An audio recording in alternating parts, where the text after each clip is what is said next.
Hey guys, this is Matt Core from Ctrl+Paint.com, and today we're going to talk about another one of my favorite tool pairs. This time, blending edges. Hopefully you've seen the previous tool pairs video in which I talked about a hard brush and a soft eraser, because this actually has a lot of overlap with that. The difference here though is that instead of using the brush tool, we're using the mixer brush tool. Here's what it looks like. Say I want to blend an edge between two areas of color. I would select the mixing cloth. And now this is a tool preset that I've made, and here's the look it gives. It's just a very nice, slightly textured blend between two colors. That is part one of the pair. The other part is the eraser tool. And for this example, I like to use a hard eraser. So what I do then is I carve away what I don't want. That, in effect, is the entire tool pair. It is the mixer brush, which I call the mixing cloth.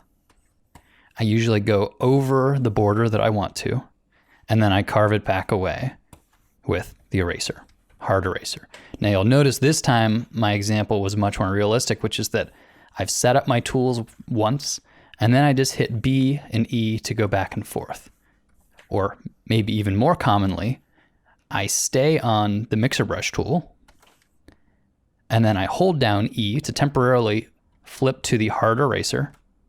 And then as soon as I let go of E, it snaps me right back to the mixer brush tool. Now there are some caveats, and the first one is that I am painting all of these blended edges on their own layer. So if you notice here, I have my shapes each on their own layers, but then on top of the stack is my blending. And that's what allows me to erase away that excess. In fact, I could make a temp layer each time if I wanted to. So let me do the edge of this shadow here. I'll make a new layer. I will blend it softly. And then I'll erase away with the hard brush.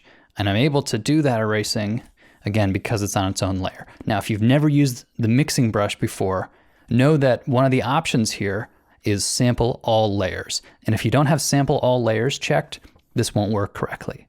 But I find this technique just to be so useful. It's really common to have two areas of color, but they just don't transition well enough yet. Well, make a new layer, use the mixing cloth to kind of smooth it out a little bit, and then erase away to cut back to that sharpness. Now, luckily this technique works with whatever brushes you want, but I am actually especially happy with the way this so-called mixing cloth came out, and so it's something that I use all the time. If you want to try this exact brush, I've actually included it as a download right below the post. Now know that this is a tool preset, which is a little bit different than a custom brush. Functionally, they're essentially the same, but the way you load them into Photoshop does differ. The file is a .tpl, which is a tool preset, and it's gonna just allow you to blend in Photoshop in the exact same way that I am right here. This is one of my favorite tool pairs, but I'm curious what yours are. So in the comments, if you'd like to let us know about two fun tools that work well together, we'd love to hear it. Thanks for coming to the site, guys.